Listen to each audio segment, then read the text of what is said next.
Bem, meus amigos, então, boa noite mais uma vez. Estamos aqui na Semana da Estatística e da Pesquisa Operacional, né? Então, estou conduzindo aí os trabalhos da noite, junto com o professor Tiago, né? E aí tivemos essa ideia, né? Normalmente ele faz a Semana da Estatística, né? Um evento da estatística, e eu faço sempre a Semana da Pesquisa Operacional, né? Já tivemos, se eu não me engano, 6, né? Até a 6ª semana da PO. Mês sim, mês não, eu organizo a Semana da Pesquisa Operacional. Aí, como ele estava organizando esse evento, da Semana da Estatística, né? Eu falei, Tiago, já que você está fazendo a Semana da Estatística, vamos fazer juntos, né? Semana da... Até porque a estatística está junto da PO, né? A PO veio da estatística, né? Naturalmente, é o que eu sempre falo, né? Quem não sabe, você pretende se tornar um especialista em PO, necessariamente você tem que ter uma base de estatística. Não existe PO sem estatística, né? Então, os primeiros métodos lá durante a Segunda Guerra era só estatística, né? Depois que novos métodos foram surgindo, né? Então, aí nós juntamos as duas semanas, né? A semana dele da estatística com a semana da pesquisa operacional, para fazer esse evento único, né? E o nosso convidado agora é o professor doutor Gilberto Matos, que é professor da Universidade Federal de Campina Grande, a qual tem um carinho enorme, né? Até porque eu já tenho uma relação já de amizade, uma relação de companheirismo já muito grande, o professor Daniel Moura, que também é lá da Universidade Federal de Campina Grande. Então, eu gostaria de aproveitar e dar as boas-vindas ao professor Gilberto, que está aqui visitando a nossa casa, né? Já de antemão eu agradeço pela sua disponibilidade, né, de estar aqui com a gente essa noite, né? E o professor Gilberto vai falar de um assunto, só vou dar um rápido spoiler, né? O pessoal já sabe, né, sobre o TRI, que é um tema muito interessante, muito específico, né? Não assim, o que eu acho legal, tanto lá na Casa da Pesquisa Operacional quanto aqui no StatDados, é que realmente nós produzimos conteúdo que agrega, que soma nas pessoas, né?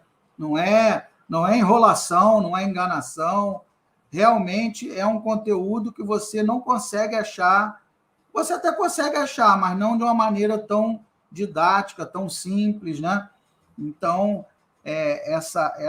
esse assunto que o professor Gilberto vai falar é um assunto extremamente técnico, extremamente específico e relevante, né? Porque, se eu não me engano, acho que o Enem, inclusive, usa, né? O Enem usa o TRI, né? Então, mais uma vez, professor, seja muito bem-vindo, tá? O senhor sempre será bem-vindo aqui na nossa casa. E para futuras parcerias, né? Se quiser mandar aluno fazer mestrado aqui com a gente manda aluno para aí, a gente escreve artigos juntos. A ideia é justamente, né, nós estreitarmos os laços aí no Brasil, né, um grande grupo aí nacional para a gente pesquisar junto. O Brasil precisa da gente, tá? Então, tá contigo, professor. Ok, boa noite a todos. Antes disso, eu queria que você falasse um pouquinho, né, da sua carreira, da sua formação, o pessoal te conhecer, né? Conhecer um pouquinho da tua trajetória. Tá certo. Primeiramente, quero agradecer o convite, né, do professor Marcos, juntamente com o professor Tiago, né? É uma satisfação estar participando desse grande evento, né, dessa comunidade, tá? Contribuindo de alguma forma, né, com os demais colegas, né? E eu sou Gilberto Matos, né? Eu tenho uma formação toda em estatística, né? Fiz minha graduação em estatística na Federal do Ceará, mestrado em Pernambuco, Federal de Pernambuco, e o doutorado no IME-USP, né? No mestrado, eu já tive, na verdade, no final da minha graduação, eu comecei a ter o contato com a TRI, né? Através do professor Dalton Andrade, né? E no mestrado fiz uma dissertação já com um tema sob a orientação do professor Dalton, e no doutorado também, né? sendo que no doutorado eu trabalhei com inferência bayesiana, né? Então, eu tenho algum histórico, né, realmente com a TRI. Há algum tempo que eu não venho trabalhando com TRI, né, mas eu até agradeço, quero expor aqui um agradecimento ao professor Bruno Damasio, né, que ele me deu uma oportunidade de ter um contato com o professor Tiago e iniciar, realmente voltar a esse trabalho com a TRI, e culminando com essa live, né? Então, hoje sou professor da Federal de Campina Grande, né? Vou expor aqui.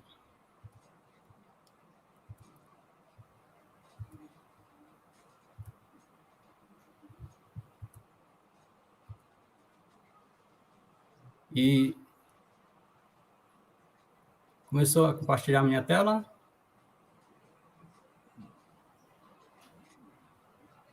Espera aí, deixa eu ver aqui.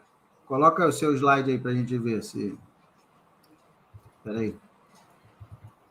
Ah, acho que foi. Espera aí, vai. Foi. Compartilhou. Pronto. Né? Bom, uma coisa que eu gosto de sempre falar também é que, diante desse meu percurso na Federal do Ceará, Pernambuco, São Paulo, no IME-USP, né, eu sempre gosto de dizer que eu sou natural de Macapá, do estado do Amapá, né? As pessoas me perguntam, você é do Ceará, você é de Pernambuco? Não sou nenhum desses lugares, apesar de ter um carinho enorme por todos esses lugares onde morei, né? Então, atualmente eu sou professor da UFCG, né, na Unidade Acadêmica de Estatística, né, e, como eu falei, né, agradeço ao professor Bruno Damasio, né, por estar me reaproximando da TRI, né, de alguma forma, né, e eu queria fazer um convite para todos para participar do terceiro encontro paraibano de estatística, o terceiro EPBEST, tá? Tem aqui um link, tá? Eu vou rapidamente mostrar.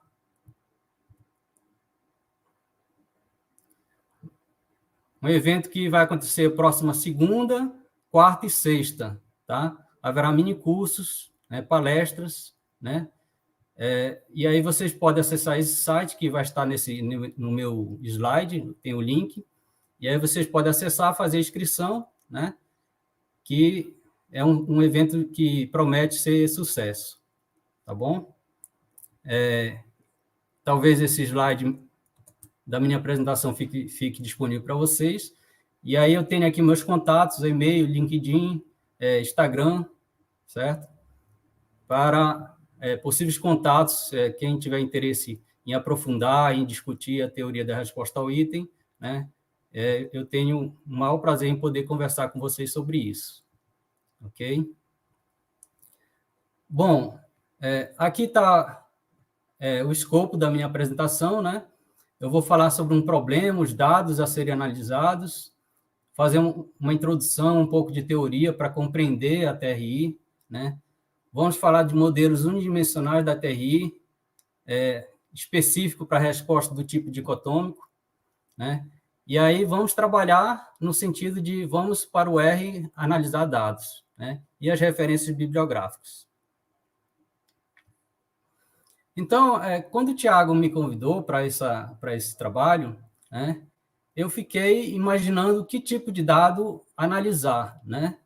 Porque eu poderia pegar um conjunto de dados, né, do tipo fictício, simulado, né? E aí tudo que eu fosse analisar, as coisas começariam a dar certo, né? Alguns problemas previsíveis seriam facilmente resolvidos, né? Então, eu questiono, né? Eu pergunto para vocês, que tipo de dado vocês preferem analisar? Aquele tipo de dado simulado, didático, que a gente pode encontrar em livros, né? Ou tipo de dados reais, né? Onde problemas no processo de análise dos dados, eles são imprevisíveis, né? Pode acontecer problemas que a gente nem prevê, né? Mas que poderá ser de maior interesse para a vida profissional de cada um de nós, né? Então, pensando nisso, né, eu poderia trazer aqui para vocês dados fictícios, né, simulados, né? Mas eu não achei muito interessante e me aventurei por um conjunto de dados reais, né, que eu nem sabia se a TRI ia funcionar bem ou não, né? Dessa forma, eu fiz uma busca na plataforma Kaggle, que muitos de vocês devem conhecer, que é uma plataforma de dados e competições para ciência de dados, né? E encontrei um banco de dados de uma competição, né, que pedia para a gente prever a insatisfação de clientes do Banco Santander, né? Então, acessando aqui o site do Kaggle, encontrei, né, essa base de dados de uma competição, e aí, para estimar, né, para prever a probabilidade de um cliente estar insatisfeito com o serviço do banco, né?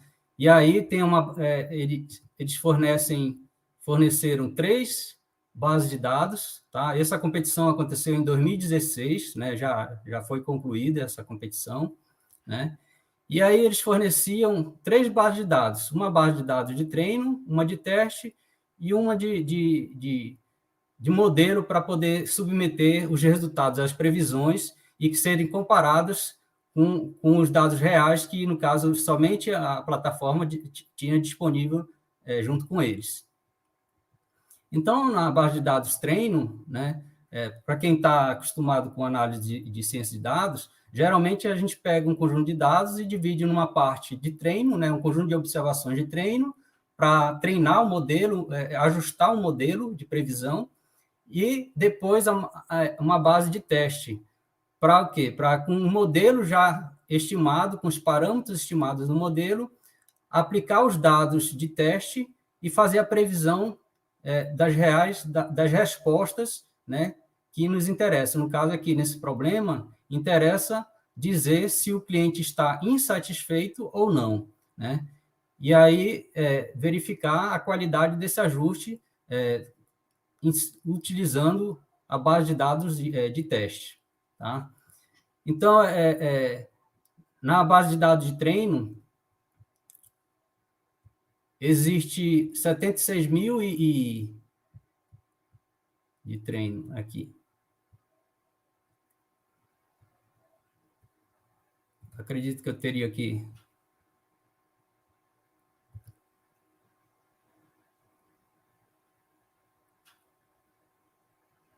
Pegar mais informações aqui. Então, os dados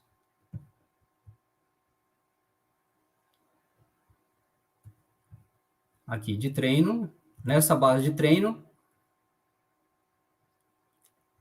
existe 76.020 clientes, né, nessa base de dados e 371 colunas, ou seja, 371 variáveis, sendo que 370 são variáveis características dos clientes, né, diversos sobre os produtos que o banco fornece, né? Então, são 370 produtos do Banco Santander fornecidos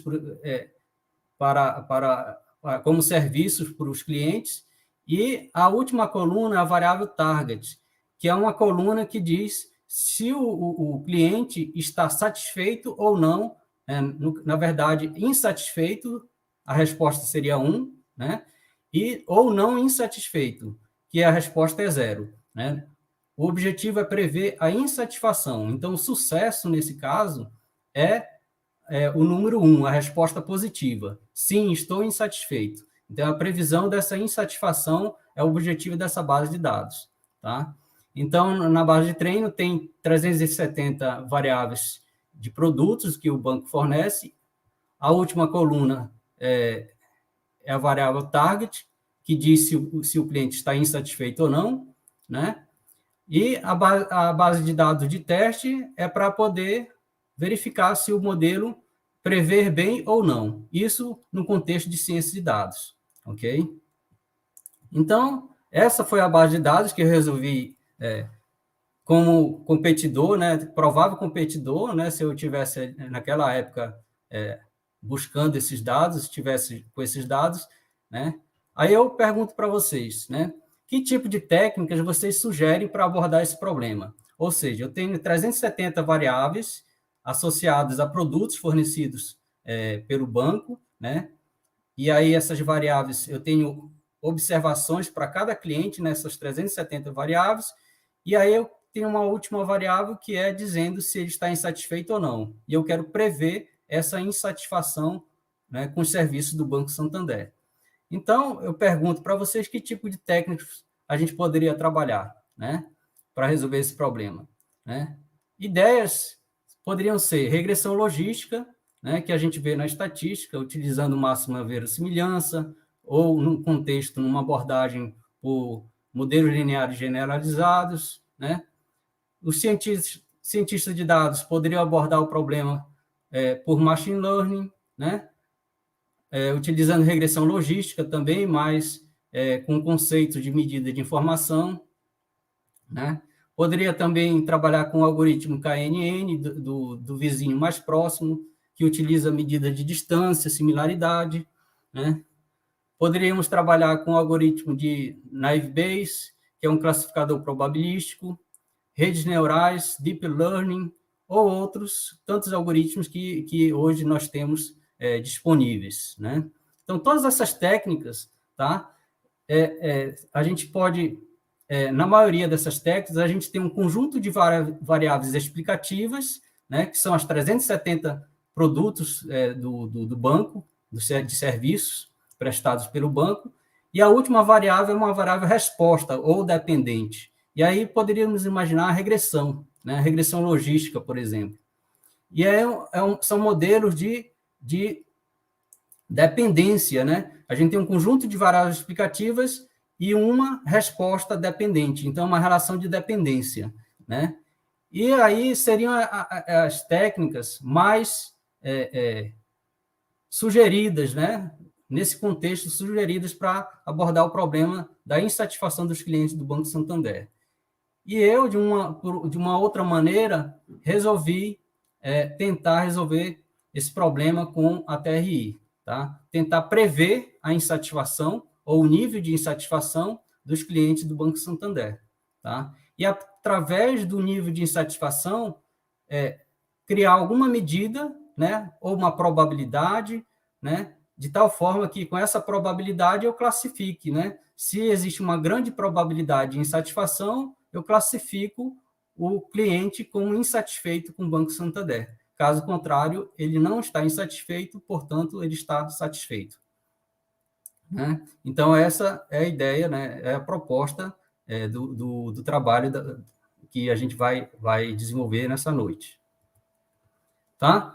Então, para a gente entender um pouco da teoria, né? A gente começa com a teoria dos testes, tá? E McDonald, ele diz que a teoria dos testes é uma coleção de conceitos matemáticos que formaliza e esclarece certas questões sobre a construção e o uso de testes, né? E, então, fornece métodos para responder às questões de construir e usar testes, tá? Então, tudo isso é a coleção de matemática, né? De conceitos matemáticos, ele ajuda realmente na teoria dos testes. E, nesse contexto, dois conceitos básicos, componentes básicos, são o teste, né? Na teoria dos testes tem o teste, que é um conjunto de itens, né? que construídos para se medir um construto ou traço latente, tá? Um teste, quando a gente constrói um teste, elabora um teste, a gente deseja, por exemplo, avaliar o conhecimento em matemática, avaliar a satisfação ou insatisfação dos clientes, a felicidade, né? O nível de depressão das pessoas, tudo isso são características que a gente não consegue observar diretamente, tá? Diferentemente, se eu quiser medir o peso da pessoa, eu tenho uma balança e aí gera um número direto da balança com o peso. Se eu quero saber a altura, eu tenho uma fita métrica e aí com a fita métrica eu tenho um número direto, né? Eu observo diretamente a altura da pessoa. Já nos testes psicométricos, a gente trabalha com variáveis latentes, que são não observáveis diretamente. O que a gente observa são um conjunto de respostas, de indicadores, tá? Que estão relacionados à variável latente, ao construto. Por exemplo, conhecimento em matemática. Eu elaboro um teste com 10 itens, e esses 10 itens são indicadores, né? Indicadores do conhecimento em matemática. E o traço latente é o conhecimento em matemática, tá? Então, o teste, ele é o conjunto de itens que tem esse objetivo, né? De observar, de estimar um traço latente, né? E o teste pode ser usado para medir diversas características não observáveis, né? O desempenho, o conhecimento, aptidão em matemática, português, felicidade, né? Vários traços psicológicos, né? Nível de insatisfação, aqui está a satisfação, mas o inverso, naturalmente, pode-se dizer, né? E aí tem os itens, né? Os itens podem ser do tipo dicotômicos, quando possui apenas duas opções de resposta, correta ou incorreta, né? Acertou a questão de matemática ou não, um sim ou não, né? Insatisfeito ou não. Insatisfeito, resposta positiva, igual a 1. Não insatisfeito, resposta negativa, igual a 0. Eu já estou adiantando aqui a codificação da nossa análise de dados. E os itens podem ser politômicos, quando duas ou mais opções de resposta existem, né, no item.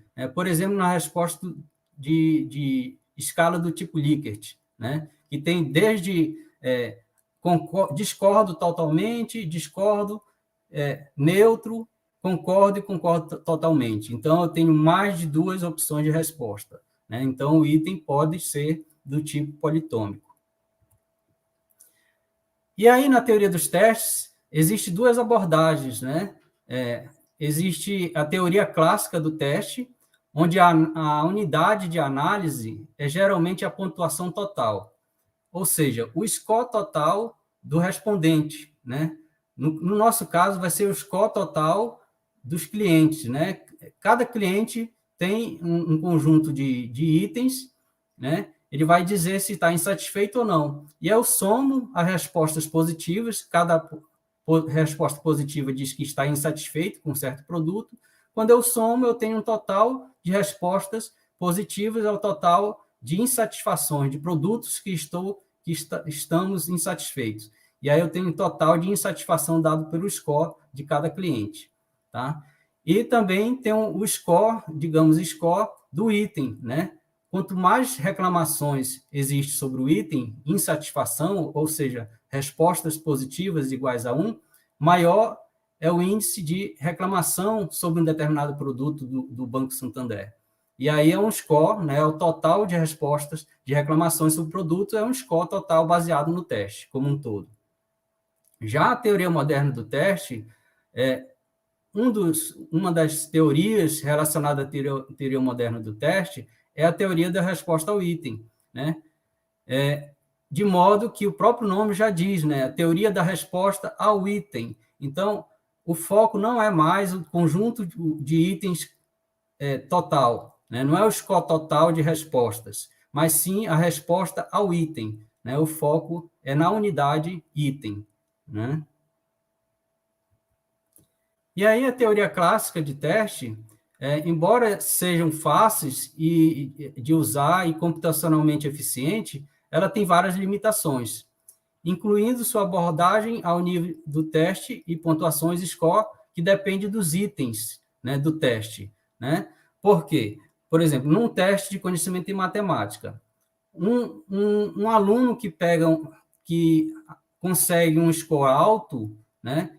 Ou seja, se for um teste fácil, de questões fáceis, um aluno pode obter um score alto de acertos nesse teste. Porém, se o teste for um pouco mais difícil, se ele for submetido a um outro teste um pouco mais difícil, pode ser que esse score alto já não seja tão alto, diminua, né? Talvez até eles tenham um score muito baixo, talvez, dependendo do tipo de teste, né? Então, o score do respondente está muito dependente do conjunto de itens, tá? Da mesma forma, a dificuldade de um teste, tá, pode estar muito associado, dependente do conjunto de respondentes, né? Porque eu posso ter respondentes muito inteligentes respondendo ao conjunto de provas, dessa prova, aí os itens vão ter características como sendo fáceis, as questões fáceis. Por exemplo, mas aí se os respondentes tiverem baixa habilidade, os itens passam a ser difíceis, né? Já que os respondentes têm baixa habilidade. E aí existe essa falta de independência, né, entre itens e amostra de respondentes. Por outro lado, a teoria de resposta ao item pode fornecer uma avaliação mais informativa e completa dos itens e do traço latente da pessoa, né? No nosso caso aqui, a gente pode focar a questão do Enem, o conhecimento em matemática e português, né? Ou, no nosso caso, o nível de insatisfação com relação aos produtos do Banco Santander. E aí, a TRI ela alivia várias limitações da teoria clássica do teste, né? Ao custo só que exige maiores cálculos matemáticos e exige um maior tamanho de amostra e necessita também de suposições mais fortes, tá? Com relação ao tamanho de amostra, existem vários artigos discutindo esse tema, tá? Mas, basicamente, uma ideia geral, superficial sobre esse tema é que o tamanho da amostra depende da complexidade do modelo, da quantidade de parâmetros que tem o modelo da TRI, que a gente vai ver daqui a pouco. Entretanto, as dificuldades de cálculos matemáticos e tudo que a TRI exige, ela, devido ao avanço do poder computacional e da programação, os benefícios da TRI superam essa complexidade matemática e computacional. Hoje está muito mais fácil, realmente, a gente trabalhar com a TRI, né? E aí, teoricamente, ela torna possível estimar os parâmetros do item de forma independente da amostra, né, das pessoas que respondem aos itens, tá? E também permite estimar o traço latente, né, o conhecimento em matemática, a insatisfação com um banco, tá? Independente do conjunto específico de itens, né, que são respondidos. E esta propriedade é chamada de invariância dos parâmetros da TRI. Tá? Então, é muito importante essa propriedade da invariância dos parâmetros da TRI, né, para que boas aplicações sejam feitas. Aqui dá para a gente ilustrar, né, esse conceito, né, essa propriedade da invariância. Perceba que esta curva aqui a gente chama na TRI de curva característica do item. Tá? Aqui no eixo X é a habilidade, por exemplo, vamos pensar em conhecimento em matemática. Então, na medida que aumenta a habilidade, né, aqui vai à direita, aumenta a habilidade, o conhecimento em matemática, a probabilidade de responder corretamente ao item de matemática aumenta, né? Então, essa curva representa a probabilidade de uma resposta positiva, a probabilidade de responder corretamente ao item, né? No caso da insatisfação, quanto maior a insatisfação, maior a probabilidade de dizer que está insatisfeito com um certo item que eu posso interpretar como um produto. Maior a probabilidade de dizer que estou insatisfeito com o produto do banco, né? E aí, se essa curva aqui, ela se ajusta bem aos dados, tá? Os dados podem ser representados muito bem por essa curva, tá? O conjunto de respostas aos itens, né? Ou então o conjunto de respostas do teste, se esse conjunto de respostas se ajusta bem, pode ser representado por essa curva característica do item, então, ela se ajusta bem tanto para uma população que tem baixa habilidade ou pouca insatisfação, tá? Que aí ela se ajusta, essa curva representa bem, tanto para essa população de baixa habilidade, como para uma população uma habilidade maior de matemática, ou, no nosso caso, com mais insatisfação com relação ao produto, né? Então, essa curva se ajusta de forma independente se a população tem baixo nível de conhecimento, ou alto nível de conhecimento, ou pouco nível de insatisfação, ou muito nível de insatisfação, tá? Muito insatisfeito. Essa curva se ajusta para ambas as populações de forma independente, tá? Desde que os dados se ajustem bem a esta curva, né? É muito semelhante a uma regressão logística. Na verdade, essa curva aqui era baseada na função de distribuição acumulada de uma distribuição logística. Então, aqui, né, a dificuldade desse item, né, é uma dificuldade mediana de 0, tá? O zero aqui não é um valor absoluto, não indica ausência de conhecimento, ausência de insatisfação, mas pode representar o nível mediano de conhecimento ou o nível mediano de insatisfação, tá? De tal forma que, para a direita desse nível, nós temos clientes mais insatisfeitos e, abaixo desse nível, temos clientes menos insatisfeitos. E aí a gente tem os modelos unidimensionais da teoria da resposta ao item para dados dicotômicos, né? Os modelos unidimensionais da TRI, eles são adequados quando a gente tem o intuito de medir um único construto, né? O que é o construto? É uma medida psicométrica, né? Uma característica ou variável latente, aquela característica que a gente não observa diretamente, né, dos respondentes, no nosso caso, os clientes. Tá? Vai ser o quê? O construto é o nível de insatisfação. Então, quando a gente vai trabalhar apenas com um nível, com uma dimensão de insatisfação, né, a gente tem um modelo unidimensional. Poderíamos pensar que insatisfação pode ser medida por duas dimensões. Por exemplo, a insatisfação com produtos, né, seria uma dimensão de insatisfação com o banco, né? Uma outra dimensão poderia estar muito mais ligado com não o produto, mas sim com o tratamento, com a forma que os funcionários tratam os clientes. Então, estaria muito mais ligado às pessoas, os colaboradores do banco, né? A forma como eles trabalham, né? De tal forma que vai atingir, de forma positiva ou não, a satisfação dos clientes. Então, poderíamos pensar que teríamos duas dimensões, uma relacionada a produto e uma relacionada à prestação de serviço pelos colaboradores. E aí a gente teria não mais modelo unidimensional, e sim bidimensional. Então, teríamos que trabalhar com outro tipo de modelo da TRI. Tá? E aí, essa unidimensionalidade, ela pode ser tratada também, pelo menos de forma predominante, né? O modelo trabalha com uma única dimensão, tá? Para o traço latente. Então, esse único traço latente está por trás da capacidade de uma pessoa responder adequadamente o conjunto de itens. Né? Então, para responder de forma adequada ao conjunto de produtos, né, de produtos fornecidos pelo banco, tá? A gente vai pensar que existe somente uma dimensão para medir o nível de insatisfação. Então, como eu acabei de falar aqui, nesse segundo tópico, vamos assumir unidimensionalidade. Ainda, será usada uma função de resposta ao item de forma logística, sem a constante de escala d igual a 1,7.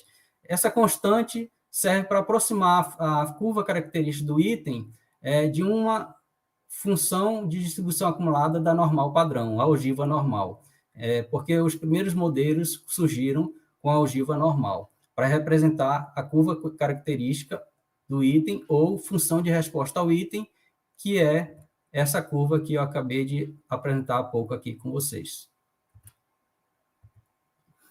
Então, um dos primeiros modelos que a gente vai ver essa noite, né, sendo unidimensional, tá, é a do modelo Rasch, né, que foi definido por George Rasch em 1960, 1980, e é dado por essa expressão. A probabilidade de x e j igual a 1, ou seja, a resposta do jésimo indivíduo ao item i, tá, C igual a 1, né, seria a probabilidade de dizer que do cliente J está insatisfeito, né, porque 1 é dizer que está insatisfeito.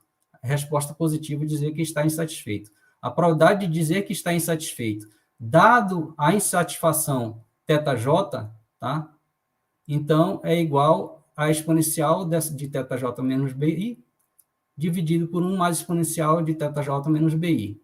Tá? Então, θj representa o nível de insatisfação do jésimo cliente e bi representa o nível de dificuldade do iésimo item, do iésimo produto. É a dificuldade de insatisfação do iésimo produto. E aí, nós temos representando essas probabilidades de resposta positiva para insatisfação, né, temos esses 3 itens aqui, tá?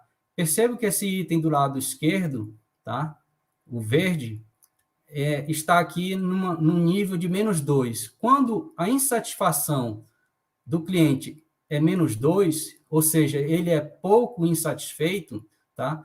A probabilidade dele responder corretamente ao item, ou seja, dizer que está insatisfeito com o produto, é de 50%. Tá? Então, isso é um item, ele é um item de dificuldade fácil, né? Ele é de fácil dificuldade, é uma dificuldade baixa. E aí, facilmente, indivíduos pouco insatisfeitos respondem que estão insatisfeitos com o produto. Por outro lado, se um item se desloca um pouco mais para a direita, aquele nível de dificuldade vem de -2 para 0, então é necessário que, para que a gente consiga reclamar do produto, tá, com uma probabilidade de 50%, é necessário um cliente um pouco mais insatisfeito. Exige que o cliente passe de -2 para 0, tá, o nível de insatisfação, para manter a probabilidade de 50% de reclamar do produto. Então, esse item, esse produto aqui, é um pouco mais difícil de ser reclamado. É um item mais difícil, de difícil insatisfação. Exige maior insatisfação para a probabilidade manter-se em 50% de reclamação.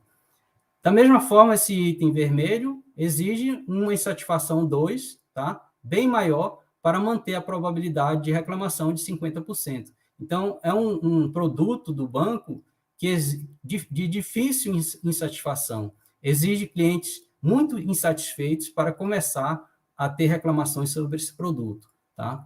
Então, percebam, itens difíceis, de difícil insatisfação, tá? Eles difíceis de insatisfação são de fáceis satisfações, né? Tá? Se é difícil ser reclamado, é fácil ser reclamado, né? Inverte a lógica.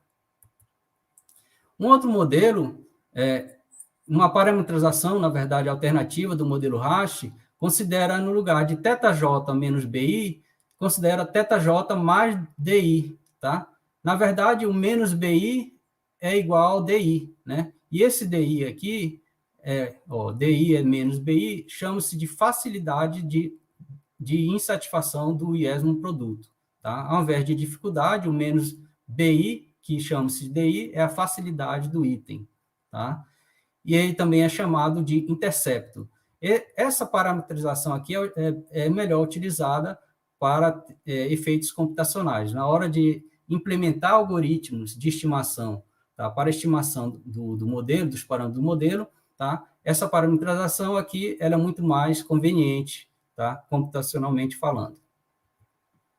Um modelo logístico de 2 parâmetros, ele acrescenta um parâmetro AI aqui, ó. Nós tínhamos antes θj menos BI, ele acrescenta um parâmetro AI.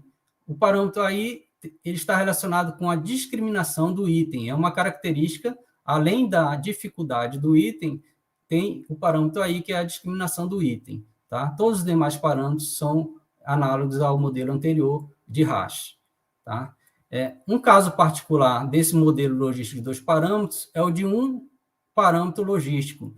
Basta fazer AI igual a A, constante para todo I, tá? E aí a gente tem uma discriminação igual para todos os itens. Eles discriminam de forma igual para todos os itens. Esse parâmetro aí, de discriminação, está associado com a inclinação da curva característica de item. Nesse item aqui, por exemplo, tá, a discriminação é baixa.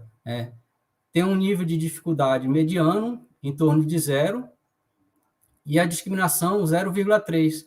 Percebo que indivíduos, clientes com insatisfação um pouco abaixo de 0 e um pouco acima de 0, um pouco insatisfeito, com um outro conjunto de clientes um pouco mais insatisfeitos, a diferença de probabilidade de reclamação sobre o produto é pequeno. Essa diferença da linha inferior para superior para inferior é pequena. Então, o deslocamento deslocou um pouco o nível de insatisfação e a probabilidade de reclamar sobre o produto difere muito pouco. Então, existe pouca discriminação entre clientes muito insatisfeitos e clientes pouco insatisfeitos. De modo diferente, esse item discrimina muito, né? Nós tínhamos uma discriminação de 0,3, passamos por uma discriminação de 1,5, e aí a gente percebe uma coisa diferente, né? Clientes pouco insatisfeitos, abaixo de zero, tá? Tem uma probabilidade abaixo de 40% de reclamar do certo produto, e quando a gente passa para clientes um pouco mais acima de zero, um pouco mais insatisfeitos, tem uma probabilidade bem superior aos que estavam abaixo de 40%, passou acima de 60%, né? Tá? A probabilidade de reclamar sobre um determinado produto do banco. Tá? Lembrando sempre que essa curva aqui é a probabilidade de reclamar do produto, tá? De estar insatisfeito com o produto. Então, esse é um item que discrimina muito. Quanto maior o parâmetro de discriminação, o valor dele, tá? Maior o poder de discriminar, de separar, de distinguir clientes muito insatisfeitos dos pouco insatisfeitos. Uma parametrização alternativa também para o modelo de 2 parâmetros considera o AI multiplicado por θj, a discriminação multiplicada por θj, e o DI é o menos AI multiplicado por BI. É o modelo anterior, só que multiplicando a discriminação por θ e a discriminação por menos BI. Então, menos AI que multiplica BI. E essa multiplicação, a gente chama de DI, é o intercepto de insatisfação do IES no produto ou item. Tá? Então, é uma maneira também conveniente para o uso computacional. O modelo logístico de 3 parâmetros, também bastante utilizado, né, nas avaliações educacionais, ele considera, né, conhecido aí no Enem, né, ele considera um parâmetro adicional no modelo, na probabilidade de resposta positiva, de responder corretamente ao item, a questão lá do Enem, ou a probabilidade de responder que está insatisfeito com o serviço ou produto do banco, tá? Ele considera um parâmetro GI, né? Que é a probabilidade conhecida como o parâmetro de acerto casual ou de chute, né? O acerto do acaso, né? Você acerta no chute, lá na prova do Enem. Então, o GI ele representa essa probabilidade de acerto casual. No caso da insatisfação, é uma probabilidade de resposta positiva, ou seja, de dizer que está insatisfeito ao IES no produto, entre clientes bem pouco insatisfeitos, tá? Se são pouco insatisfeitos, é porque eles são muito satisfeitos, né? Então, clientes muito satisfeitos ainda têm uma chance de dizer que está insatisfeito. Então, por isso que o GI é uma probabilidade, o quê?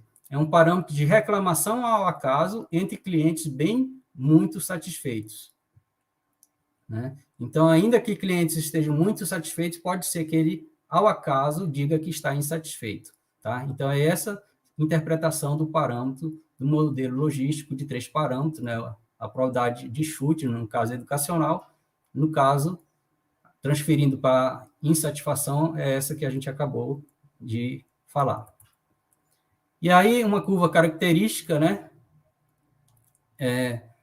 Nessa linha verde, nós percebemos que a probabilidade de um acerto casual, de dizer que está insatisfeitos entre clientes pouco insatisfeitos, a probabilidade desse item aqui é praticamente nula.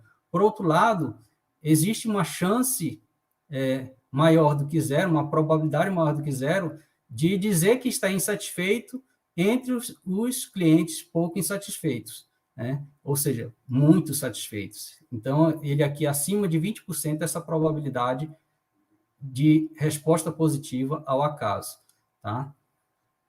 E veremos um outro modelo agora de 4 parâmetros, tá? Então, a gente vai só acrescentando parâmetros, tornando o modelo mais complexo, porém, muito mais explicativo de possíveis comportamentos das respostas aos itens, né? Então, no modelo de 3 parâmetros, nós tínhamos aqui GI mais 1 menos GI, tá? E aí, no lugar do 1, eu coloco o I, né? O 1 representa a probabilidade máxima, né? No modelo logístico de 3 parâmetros, antes tínhamos 1, é a probabilidade máxima de resposta correta ao item, ou de dizer que está insatisfeito, tá? Quando a gente coloca um parâmetro, o I aqui, sendo uma probabilidade inferior a 1, né? Obviamente, ele é inferior a 1, né? Então, a gente tem agora um modelo logístico de 4 parâmetros, tá? E aí, esse UI, como é que a gente pode interpretar? É um parâmetro de suavização ou assíntota superior que representa a probabilidade máxima de resposta positiva, dizer que está insatisfeito. Então, existe a possibilidade de dizer que está insatisfeito de forma bem inferior a 1, tá? E tem um teto, uma probabilidade máxima de dizer que está insatisfeito. Isso com relação ao produto I da escala, tá? Entre os que estão muito insatisfeitos. Isso acomoda a informação de que clientes muito insatisfeitos podem apresentar uma resposta negativa, tá?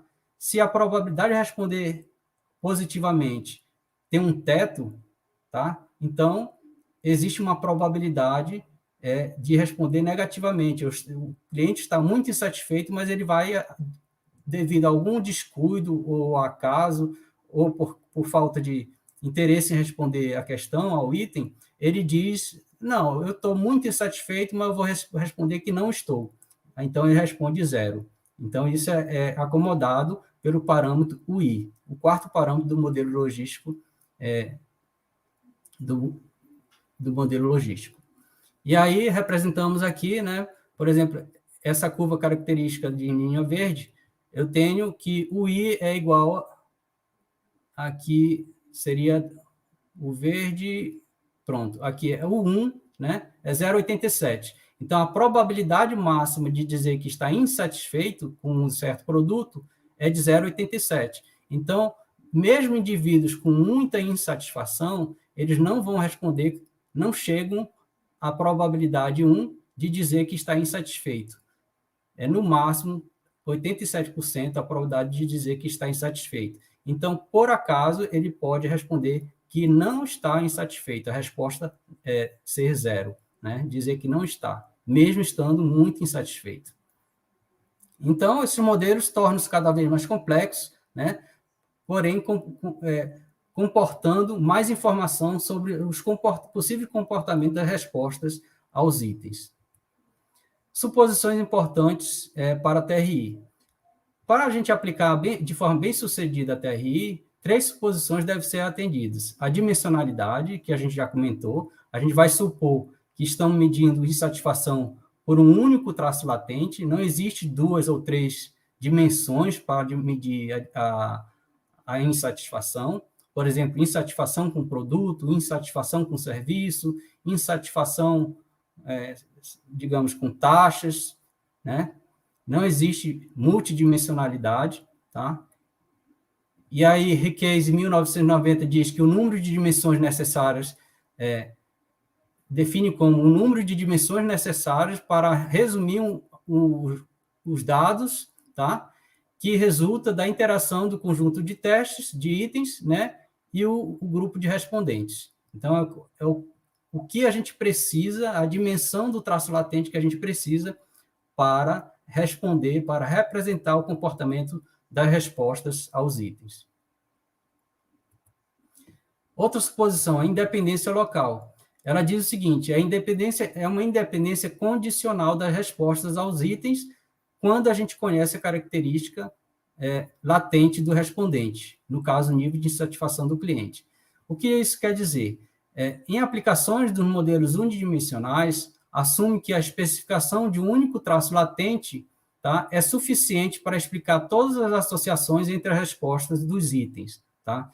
Então, dado 2 itens, as respostas a esses 2 itens, eles não são dependentes, desde que eu conheça o nível de insatisfação do cliente. Tá? Então, as respostas a itens distintos, a produtos distintos, são independentes quando eu conheço o nível de satisfação do cliente.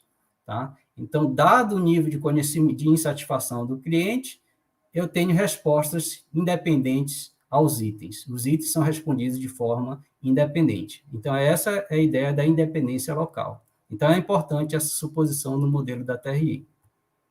Outra suposição é que a gente deve trabalhar com uma função de resposta ao item, quanto à forma e o número de parâmetros, ela deve ser adequada. Tá? Então, para representar bem o conjunto de dados, a gente supõe, né, para a gente ter boas aplicações, a gente deve ter função de resposta ao item ou curva característica ao item serem adequadamente especificadas. Isso reduz o viés das estimativas dos parâmetros dos itens e dos respondentes, tá? E aplicações subsequentes. Isso pode incluir outras suposições implícitas, por exemplo, a monotonicidade, com relação ao traço latente. A gente percebeu que, nesses modelos apresentados, que quanto maior o nível de insatisfação, maior a probabilidade de reclamar do produto. Mas nem sempre, né, dependendo do fenômeno que se está trabalhando, não existe esse tipo de monotonicidade. Tá? Pode ser que a gente precise trabalhar com modelos chamados de desdobramento, unfold model. Tá? Ou seja, a probabilidade de resposta positiva aumenta com o aumento do nível de insatisfação, aumenta certo limiar a probabilidade de reclamação sobre o produto e depois diminui essa probabilidade de reclamação sobre o item. Quanto mais insatisfeito, ao invés de continuar a aumentar a probabilidade de reclamação sobre o produto, ela diminui. Né? Então, em determinado faixa da insatisfação aumenta a probabilidade e depois ela diminui. Alguns pacotes do R que podem ser trabalhados, o ERM, LTM, MIRT e UTAN, tá? Pode ser visto na Task View do R, né? Psicométrico, modos e métodos. E aí a gente vai trabalhar na nossa apresentação com o LTM, o ERM, que trata do modelo hash, o MIRT, tá? Que pode trabalhar com diversos modelos aí da TRI, não somente o modelo hash, tá? Ele é mais abrangente e atualizado dentre vários pacotes aí do R. Então, vamos trabalhar agora um pouco, né? Aí, trabalhar com R, tá? E aí, as referências.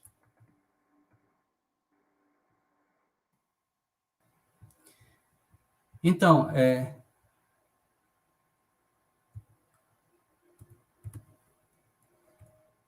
aqui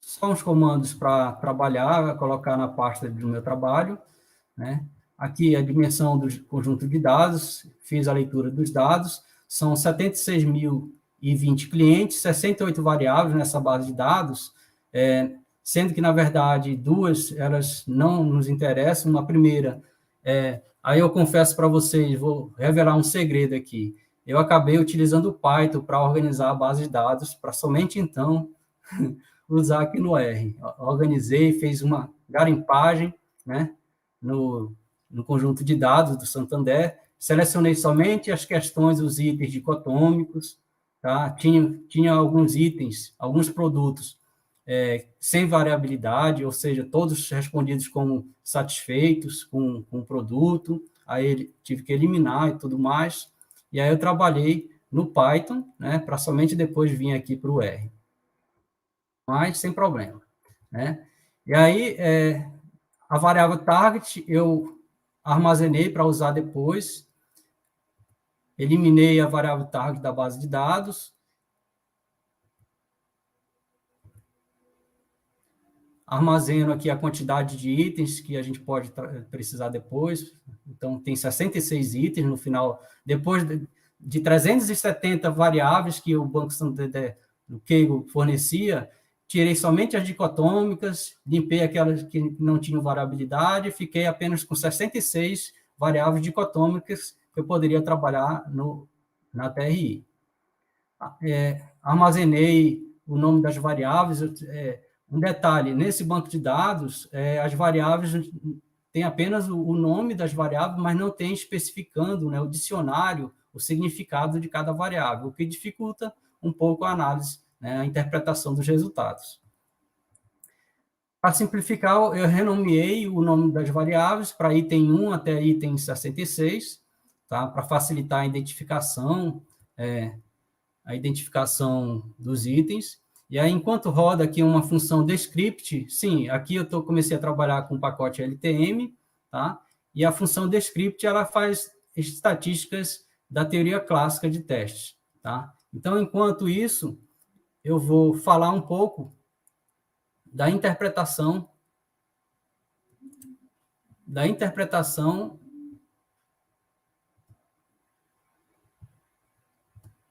dificuldade de um item na teoria clássica, tá? Então, quando a gente trabalha em testes educacionais, a dificuldade de um item, denotado por P, é a proporção de acerto ao item, o percentual de respostas positivas ou a quantidade de acerto ao item, tá? Medida em termos percentuais, o percentual de acerto do item.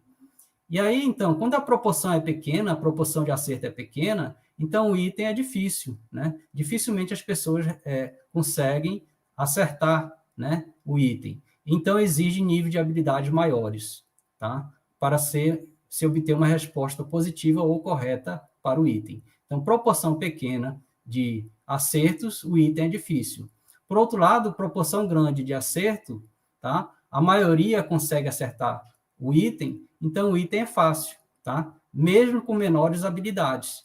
E aí eles tendem a responder corretamente, mesmo tendo pequena habilidade, tá? Eles respondem corretamente o item porque ele tem uma proporção grande de acerto e aí é um item fácil, tá? Ou seja, quanto maior a proporção de acerto, menor a dificuldade, tá? Então é uma ideia um pouco contra-intuitivo, assim, porque maior a proporção de acerto, menor a dificuldade.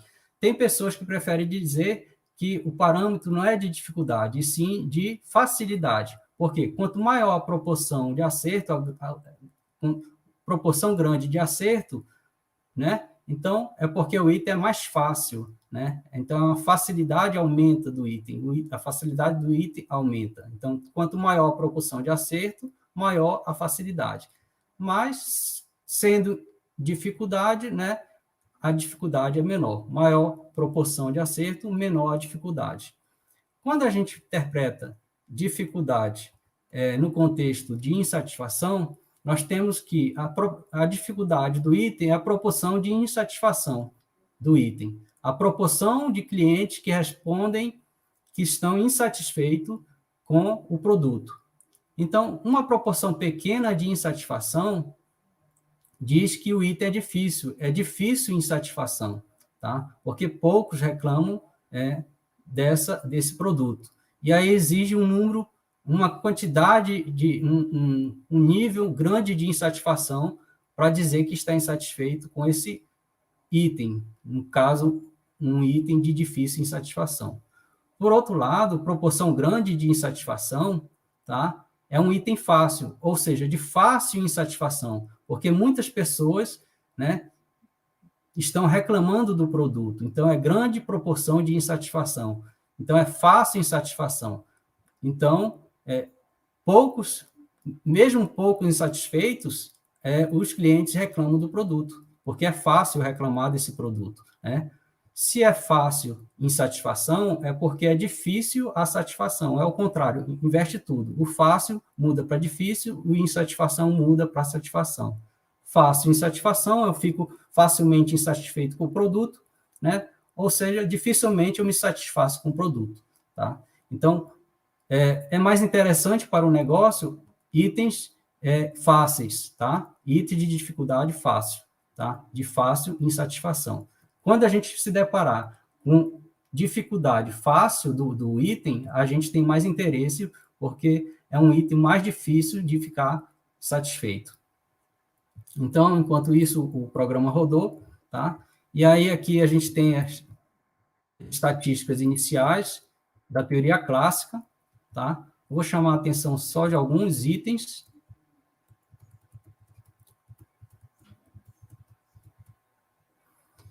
Vejam só, esse item aqui, o item 1, tá? Ele tem uma proporção de acerto, né? De insatisfação de 1%. Então, ele é difícil, tá? De difícil insatisfação, ou seja, é fácil estar satisfeito com esse produto, tá? Então, um item difícil, tá? Ele é bastante negativo na escala Logit, né? O Logit é o logaritmo de P sobre 1 menos P, onde P é a proporção de insatisfação. Então, quanto mais negativo for o item aqui na escala Logit, ele é um item mais difícil, de difícil insatisfação, ou seja, de fácil satisfação. E quanto mais positivo, por exemplo, esse item 3, ele é um item mais fácil, ele tem 95% de insatisfação. Tá? Então, é fácil estar insatisfeito com esse produto. E aí, na escala Logit, mais positivo é essa medida. Tá? Então, ele é um item muito fácil, né, de muita facilidade de estar insatisfeito. Né? Aqui um item muito difícil, tá? Então, muito fácil estar satisfeito com esse produto, tá? Porque é menos 10 na escala Logit, e assim vai a interpretação, né, das dificuldades dos produtos. Tá? Quando eu falo produtos, são os itens, de forma... Aqui tem a frequência dos scores. Aqui a gente percebe, nessa primeira linha, assim, a quantidade de produtos reclamados pelos clientes, tá? E logo abaixo tem a frequência, a quantidade de clientes que reclamam, por exemplo, tem mais de 32 mil clientes que reclamaram de 6 produtos, tá? O número de produtos máximos reclamados foi de 36 produtos, de 66, no máximo os clientes reclamaram de 36 e apenas um cliente reclamou de 36 produtos, tá? Então, são estatísticas como se fossem estatísticas descritivas. Aqui, a correlação bisserial tem a ver com a discriminação do item, que a gente interpretou lá na curva característica do item, tá? Nos modelos da TRI. Quanto maior a discriminação nessa última coluna, melhor o poder de separar os clientes insatisfeitos dos não insatisfeitos.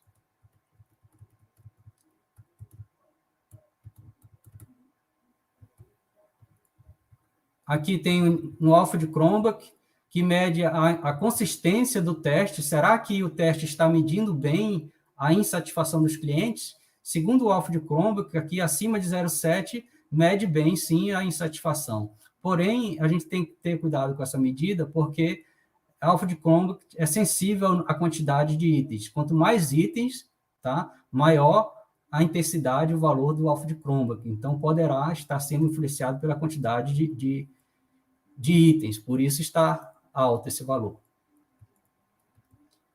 E aqui tem itens que não estão correlacionados. Então, o valor P é muito alto, no caso aqui 1, não rejeita uma hipótese de que eles estejam sem associação. Então, item 1 e item 5 não estão associados de forma significativa, não existe associação.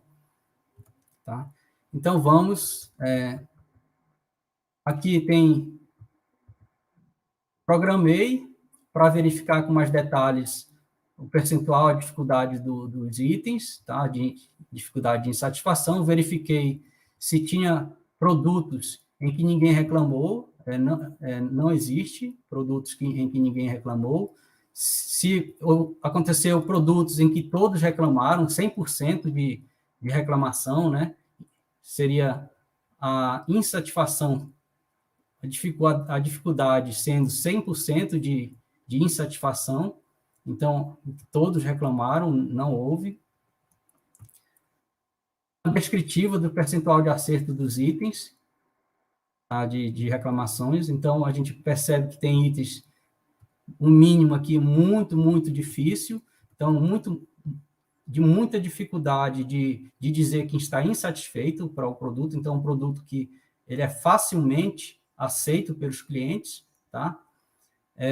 O terceiro quartil, por exemplo, é de 5% de reclamação dos produtos, tá? Então, a maioria dos produtos, né, dos itens, tem grande dificuldade de dizer que está insatisfeito. É mais fácil dizer que está satisfeito, tá? Então, a gente começa a perceber que a maioria dos produtos fornecidos pelo banco tem uma boa aceitação, uma boa satisfação por parte dos clientes, tá? Por exemplo, itens com percentual de insatisfação superior a 50%, só tem 6, tá? São aqueles itens fáceis, de fácil insatisfação, ou seja, de difícil satisfação. Só tem 6, tá? Que seriam itens estratégicos para implantar a melhoria da satisfação dos clientes. São esses itens, se vocês quiserem anotar quais os itens de mais facilidade, são os itens 3, 4, 38, 39, 52, 55. Esses itens seriam, assim, fundamentais para uma boa interpretação de negócio, né? Porque são os itens que mais facilmente os clientes reclamam, tá? Porque tem uma facilidade de insatisfação muito grande, acima de 50%. Acima de 99% tem um item, tá? Um item muito fácil, de muita facilidade de estar insatisfeito, apenas o item. E aí, esses itens que são muito fáceis, podem ser passíveis de eliminação antes de aplicar a TRI, porque quando a gente vai para a TRI, o processo de estimação, às vezes, não converge, né? O algoritmo não converge, devido a itens problemáticos, tá? Então, o item 38, tá? Foi o item de muita facilidade de insatisfação, ok? Foi o item 38. Aqui tem um gráfico de percentuais de insatisfação. Tá? A gente percebe que tem 2, 4, 6 itens com um percentual alto de insatisfação. Tá? Foi o que a gente identificou. Essa linha vermelha são que tem até 10%, aliás, 1% de insatisfação, itens de difícil insatisfação. Tá? Então, tem muito itens nessa faixa de difícil insatisfação, ou seja, itens que são facilmente aceitos pelos clientes.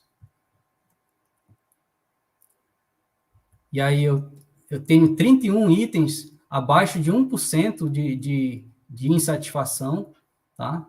E aí tem esse conjunto de itens. De 66, tem 31 itens que são de difícil insatisfação.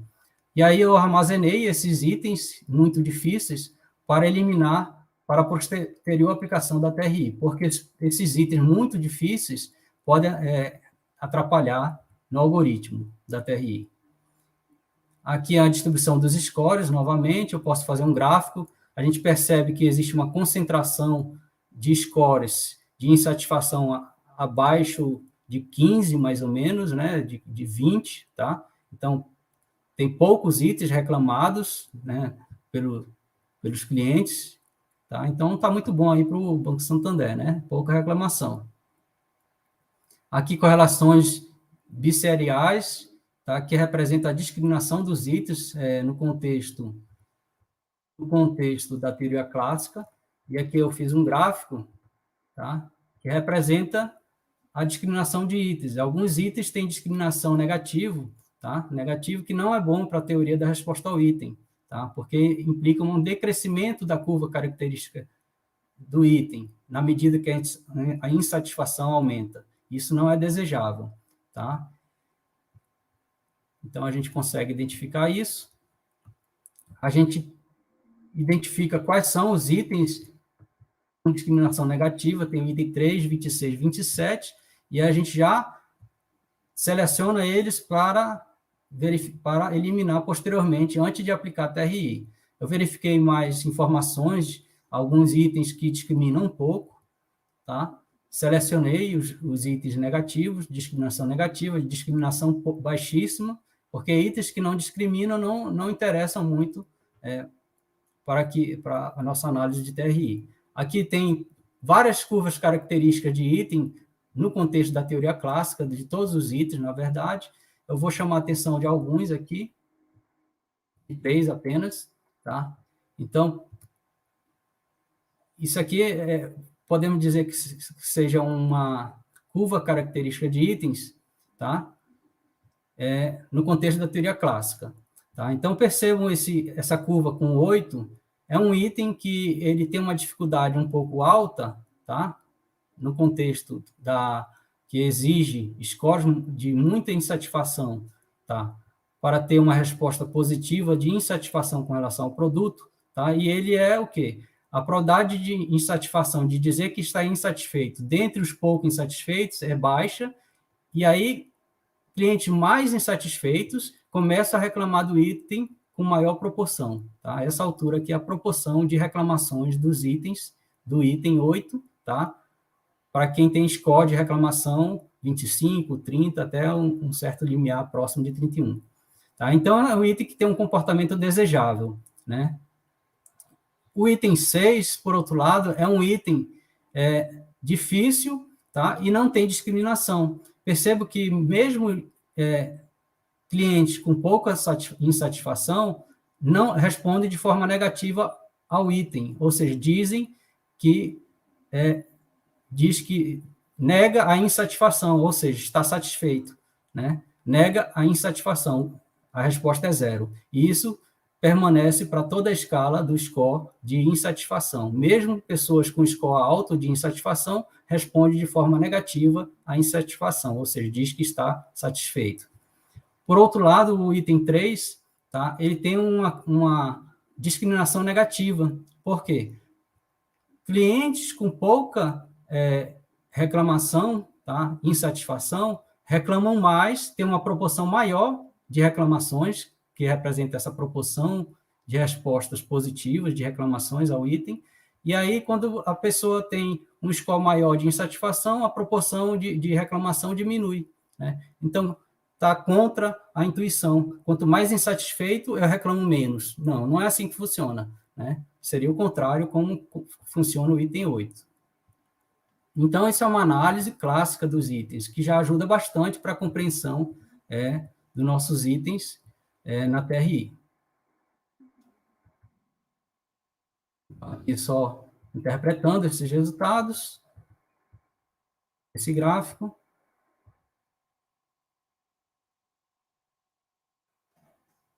Vejamos aqui.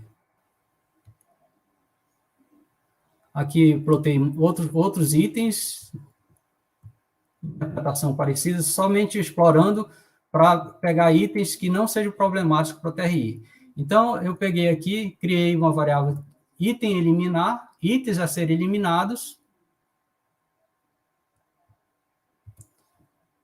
porque são muito difíceis.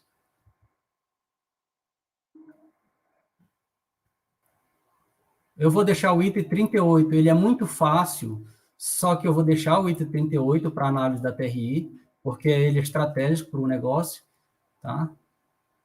E aí eu vou itens que discriminam de forma negativa, então, tanto os itens muito difíceis, né, quanto os que discriminam de forma negativa, vou eliminar. Itens com discriminação baixa, também elimino. E aí, removo da base de dados 66 itens. Tá? Vou ficar de 66 itens com 34. Tá?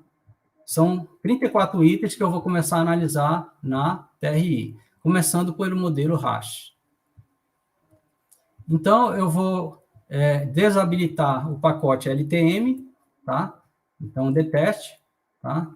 Porque tem funções que podem ser mescladas de um pacote para outro, então a gente desabilita um pacote para começar a trabalhar com outro pacote da TRI, que agora é o ERM, que é específica para modelo hash. Tá? Então, a função que ajusta o modelo hash, estima os parâmetros dos itens no modelo hash, tá? É o RM, tá? Do pacote ERM, onde eu coloco os dados de dicotômios que serão analisados. E aí armazenei no objeto mod.r. Demora um pouquinho o processo de estimação, o algoritmo, tá? Chama a atenção que na estimação da TRI, quanto mais itens nós temos, mais parâmetros temos relacionados aos itens. E quanto mais respondentes temos, mais parâmetros temos relacionados a cada cliente. Então, a propriedade de consistência de estimadores de máxima verossimilhança não se aplicam, tá?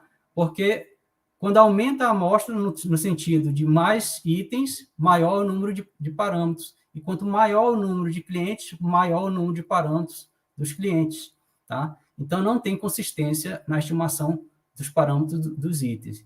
Dessa forma, o modelo Rasch, ele permite estimar os parâmetros dos itens de forma independente dos parâmetros dos clientes. Como? Ele condiciona nos scores de resposta dos respondentes, dos clientes, tá? A verossimilhança é condicionada na estatística suficiente, e aí a nova verossimilhança condicional, tá? Ela não depende dos parâmetros dos respondentes, depende somente dos parâmetros dos itens, e aí é ajustado o parâmetro, né, os parâmetros dos itens, através da verossimilhança condicional. E o método de estimação é conhecido por isso, né? O método da máxima verossimilhança condicional. E tem um problema de indeterminação da escala, né? Porque na escala da TRI, o zero não é absoluto, ele não representa a ausência de conhecimento, tá? Então, a gente pode criar escalas centrada no zero, centrada no 500, no 1000, tá? E aí a gente procura determinar em que pontos os parâmetros devem ser estimados, fazendo alguma restrição no modelo. Por exemplo, a soma da dificuldade dos itens ser igual a zero, que é o default que o RM trabalha. Ou a gente fixa a dificuldade do primeiro item como sendo igual a zero. Dessa forma, a gente trabalha com uma escala em torno de 0 e 1. Tá? E a gente interpreta os parâmetros nessa escala.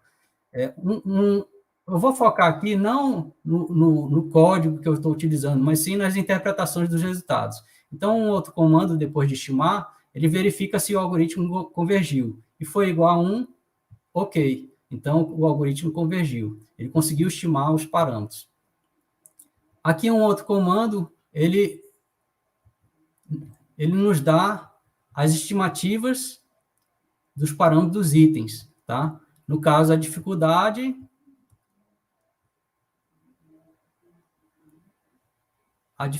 e o erro padrão, tá?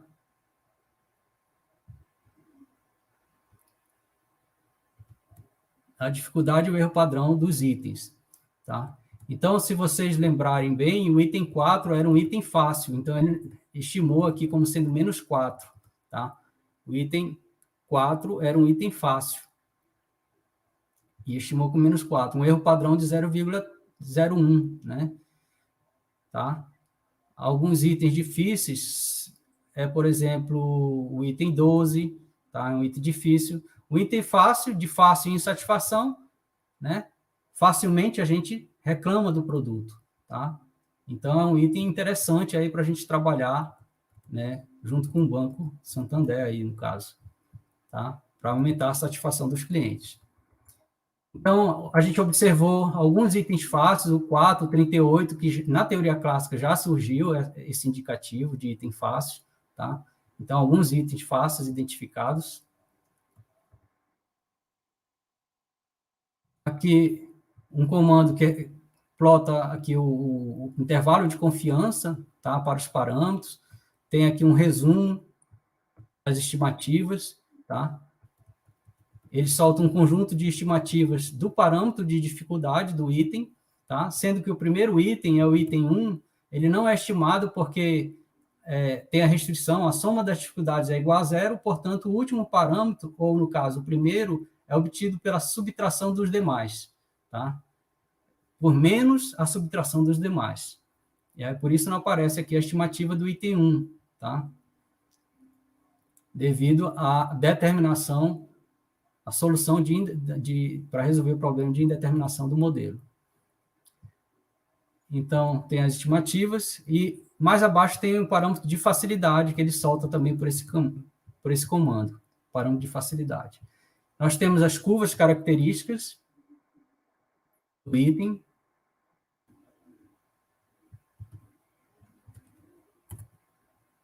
Aqui algumas curvas características. Veja que o item 4 é um item fácil, né? É um item fácil. E aí, olha, a probabilidade de dizer que está insatisfeito é alta, ó, tá? E ele não parece que não vai se ajustar muito bem com o modelo hash, porque está muito alto, assim, não tem muita discriminação nesse item. Aqui, maneira de plotar os vários gráficos, todos os gráficos do... Aqui, ó, item 1, 4, 7 e 8 são plotados. Aqui plota todas as curvas características estimadas pelo modelo hash, tá? Ó, o item 14, ele não discrimina muito bem, tá? Não consegue separar clientes insatisfeitos dos não insatisfeitos.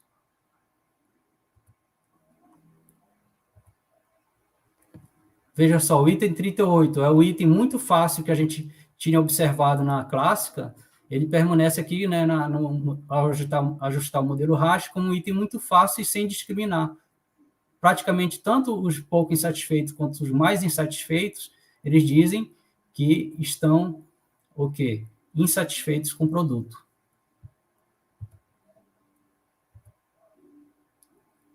O item 55 acontece também, que está com problemas de discriminação, né? Na verdade, o modelo hash não estima parâmetro de discriminação, ele estima apenas a dificuldade do item, tá? É uma diferença aí, inclusive filosófica, entre modelos hash e não hash, tá? Então, vamos adiante aqui.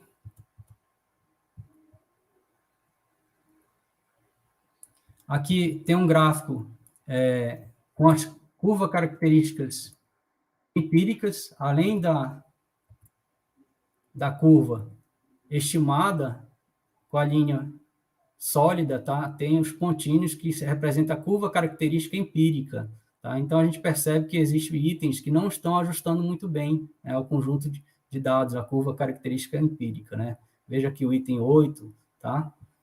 E aí aqui plota todas as curvas juntamente com as curvas características empíricas.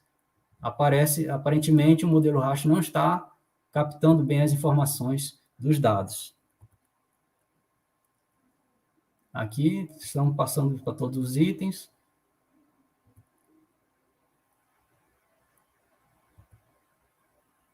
Ok. Então, veja que o item 39 até se ajustou, mas está muito estranho, né? É um item que não discrimina. Eu falo discrimina no modelo hash, mas não é conveniente no modelo hash, porque não tem parâmetro de discriminação. Não está se ajustando bem. Ok? Então, a gente teve essa visualização. Nós podemos estimar os parâmetros, os status latentes, né? O nível de insatisfação. E aí, aqui, a gente tem para cada score, tá? É uma característica do modelo hash, é que as habilidades estão diretamente associadas ao score, né? A quantidade de produtos reclamados pelos clientes. Então, quem reclamou sobre um produto, ele teve um nível de insatisfação menos 0,9, menos 9.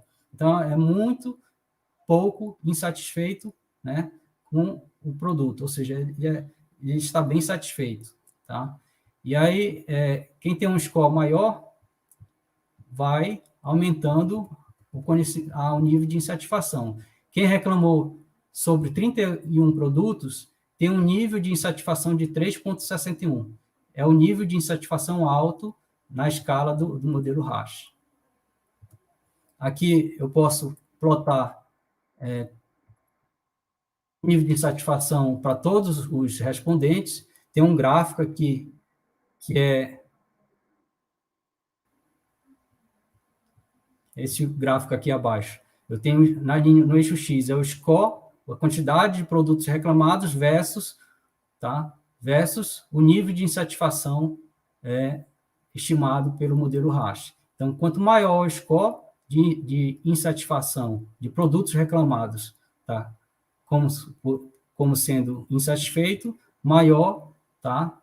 É o nível de insatisfação na escala do RASH, tá? E é uma relação não linear, tá? A gente tem um gráfico bem interessante no ERM, no pacote, que é um gráfico de item respondente, item pessoa, tá? A gente observa aqui acima a distribuição do nível de insatisfação, tá? Então, a gente percebe aqui, se a gente observar aqui no eixo do zero, né, o nível zero, existe uma certa distribuição maior para o lado esquerdo, né, de zero, ou seja, pessoas com nível de insatisfação pouco insatisfeito, tá? Pouco insatisfeito, tá? E aí tem itens acima de zero, à direita do zero. Eu tenho itens bem difíceis, tá? De difíceis insatisfações, ou seja, de fácil satisfação. Então, facilmente as pessoas estão dizendo que estão satisfeitas com os produtos, tá? E aí eu posso ordenar esse gráfico pela dificuldade dos itens.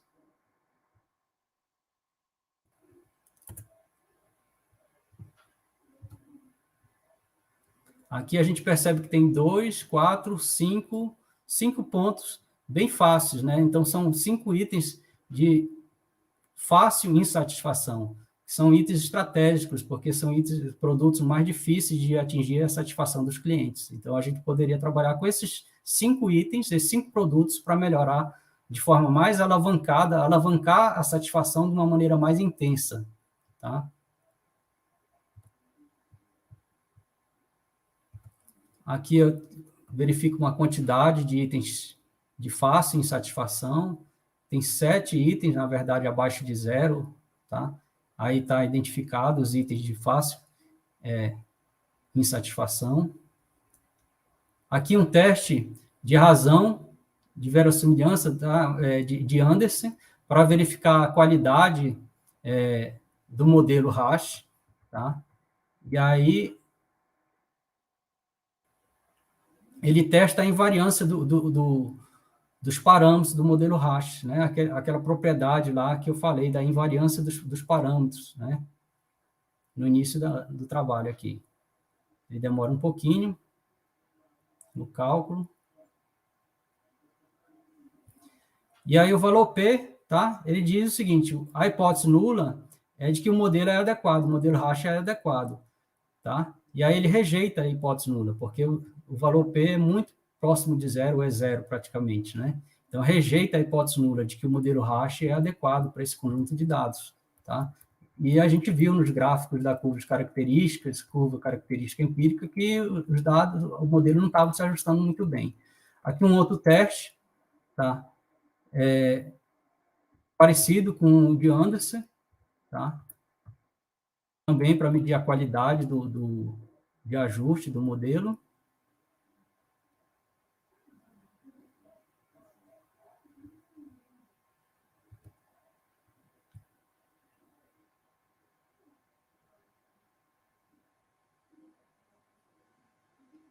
Tem uns cálculos que demoram um pouco. Novamente, por esse teste, outro teste, ele rejeita a hipótese nula, então, confirmando que o modelo RASH, para esses dados, não se ajustam bem. E tem um teste de Wald, que testa a invariância também.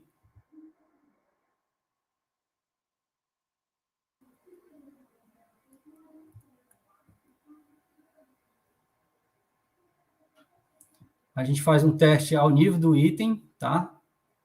Ao nível do item, aí praticamente todos os itens estão rejeitando a invariância aqui nessa coluna do valor P, tá? Eu organizei aqui uns códigos para verificar um teste, faz uma correção de Bufferone no nível de significância, nós temos, no algoritmo, ele não trabalhou com os 34 itens no teste, ele trabalhou com 22 itens, porque tinha padrões de respostas não adequados para aplicar o teste. Aí, feita a correção de Boferroni, tá? Trabalhando com 22 itens, nós temos que 22 itens têm variância rejeitada, mesmo com e aqui os itens rejeitados. Aqui uma verificação gráfica, como se estivesse testando todos os itens. Se os itens se ajustassem bem ao modelo hash, ele cairia sobre essa reta aqui. Os itens deveriam se aproximar bastante desta reta. Não é o caso, eles estão se distanciando, indicando que os itens não estão ajustados de forma adequada ao modelo hash. Existem estatísticas in-fit e out-fit, que são estatísticas, índices, muito utilizados no contexto do modelo hash.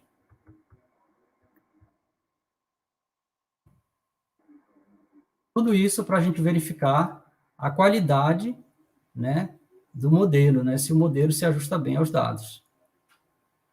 Porque se não tiver ajustado bem, né, a gente não pode fazer boas inferências, né, prever bem a insatisfação dos clientes.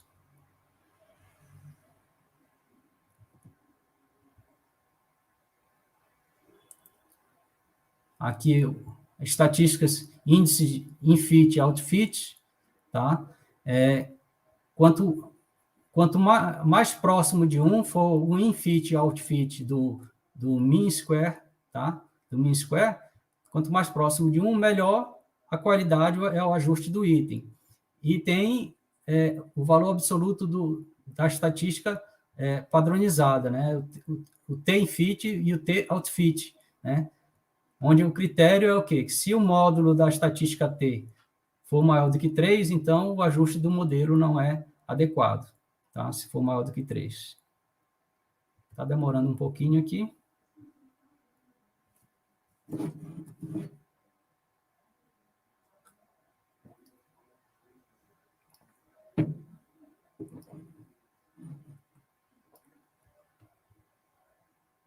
Só que está demorando demais.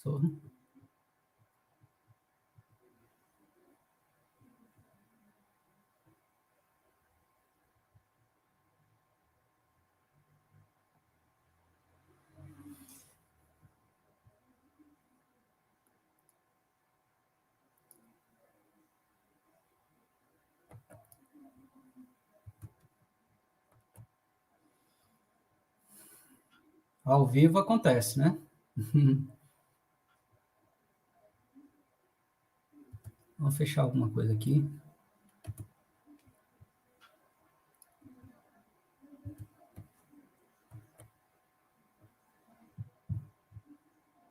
Vamos rodar novamente para ver se...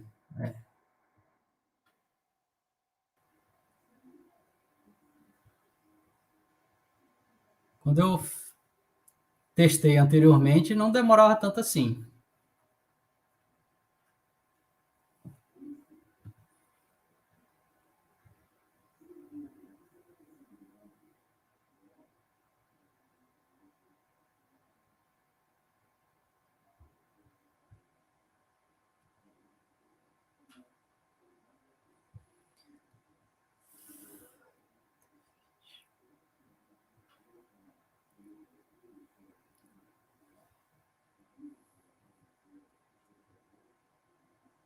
Professor Marcos, quer falar alguma coisa? Enquanto vê se...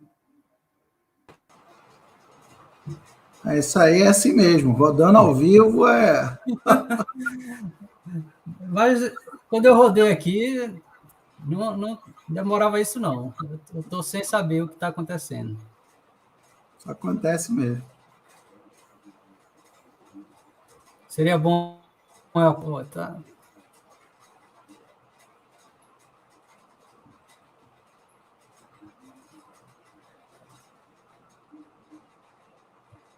Muito interessante isso. Essa é uma das medidas principais que é utilizado pelo modelo Rasch, para quem trabalha com o modelo Rasch.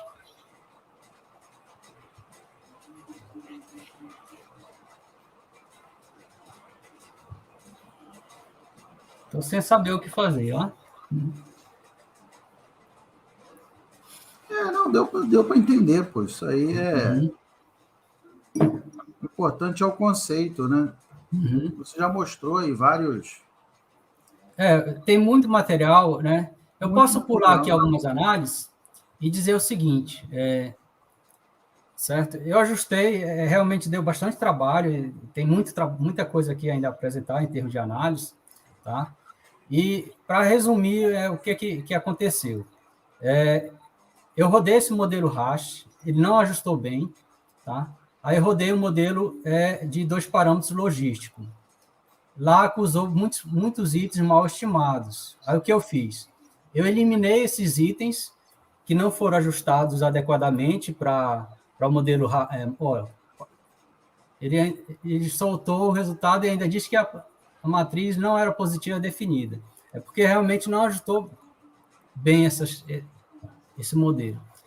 Bom, aí então, rodei o modelo logístico de 2 parâmetros, aí surgiram itens problemáticos. Aí eu eliminei, rodei o modelo Rasch com os itens restantes, não ajustou o modelo Rasch, aí rodei esses itens mais enxutos com o modelo de 2 parâmetros. Não ajustou, aí rodei o modelo logístico de 3 parâmetros, que ajustou, mas não foi muito bem, e aí finalmente cheguei no modelo de 4 parâmetros. Né? E realmente o modelo de 4 parâmetros foi o que melhor ajustou. Por quê? Porque existem itens concentrados no lado difícil, tá? de insatisfação.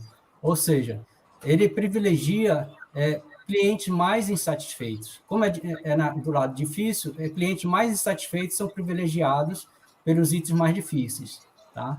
E aí, o modelo de 4 parâmetros, ele ajustou melhor porque existe um teto, uma probabilidade máxima de reclamado sobre o produto. Tá? E aí eu peguei, apesar de também não ter sido um ajuste tão adequado, tão perfeito, eu peguei a insatisfação estimada pelo modelo de 4 parâmetros e fiz uma previsão se o cliente estaria insatisfeito ou não com base em quartis. Tá? Então, eu peguei, por exemplo, os 10% mais insatisfeitos. Eu vou dizer que ele está insatisfeito com o banco. Tá? E eu percebi que a acurácia ela foi boa em termos de acertar quem era insatisfeito e quem não era. Tá? Então, agora o problema é que tem outras medidas, outras métricas, como sensibilidade, especificidade. Tá? Em termos de sensibilidade, tá, a minha previsão não foi tão boa assim pela TRI, usando o modelo de 4 parâmetros, tá, a sensibilidade. A especificidade já foi uma medida melhor para a previsão. Tá? Então, se eu traçasse uma curva ROC, tá, provavelmente o meu modelo não estaria bem no sentido de dizer quais realmente os clientes que estão insatisfeitos. Tá? No sentido de prever bem quem estava insatisfeito, o modelo não previu bem. Ele previu melhor quem estava satisfeito. Tá certo? Tá? Então, professor, teríamos que rodar muito mais programas aqui, uns 2 modelos à frente, tudo, para chegar a essa conclusão que... Né, entendi. Eu cheguei. Né? Realmente assim, a tentativa, como eu disse no início do trabalho, né? Eu preferi pegar um banco de dados real, né? Em que os problemas fossem surgindo de maneira imprevisível e a gente fosse atacando, tentando resolver e tentando extrair informações interessantes e importantes. Né? E é o que eu sempre falo, professor. É claro que assim, esse assunto é um mundo, né? Então, assim, esse nosso bate-papo, né? Essa sua apresentação, ela tem um caráter informativo, né? É informativo. Informativo. Você está mostrando o que existe, mais ou menos como é que faz, como é que é o código, né? E aí é claro que quem se interessar vai ter que se debruçar sobre o tema, vai ter que ler uma série de papers, vai ter que, né? Deixa chamar a atenção o seguinte, esses modelos, eles são mais adequados, professor, quando a gente constrói os itens, tá? Porque, na verdade, por exemplo, no Enem, existe toda uma técnica, tá? Existem critérios técnicos para construir os itens. Os itens não são de qualquer forma, tá? Então, existem critérios para construir itens difíceis, fáceis, medianos, discriminam pouco, discriminam muito, né? Então, tem todo um critério, qualidades técnicas e psicométricas que devem ser atendidas para uma boa aplicação do modelo TRI. Né? E esses conjuntos de dados não foram construídos, são produtos do banco, né? Eles não foram construídos para se medir diretamente a insatisfação sobre critérios técnicos. Né? Então, foi uma tentativa, né? Uma aventura que eu fiz. Né? Isso, mas é isso mesmo, é assim que, né? É isso que é a análise de dados, né? Ela vai muito além. Pegar um modelo matemático e rodar numa massa de dados, a gente roda, né? Mas a riqueza está justamente nessa análise aí que você está falando. Né? É justamente aí que o nosso esforço né? Vale a pena colocar o nosso esforço. Né? Isso. Né? Bem, mas eu acho, particularmente, foi bem construtivo, assim, as ideias, a tentativa valeu a pena, né? Não, e assim, como eu disse, né, isso é um conteúdo super específico, super técnico, né? Você não acha em qualquer lugar esse conteúdo que você acabou de apresentar. Né? Então, quer dizer, mesmo sendo uma apresentação, né, informativa, tem um valor enorme, porque quem se interessar pelo assunto já tem um ponto de partida. Tem. Né? Eu lembro quando eu fiz PO, 10, 20 anos atrás, rapaz, era um Deus nos acuda, né? Porque não era tão simples de você acessar os artigos como é hoje.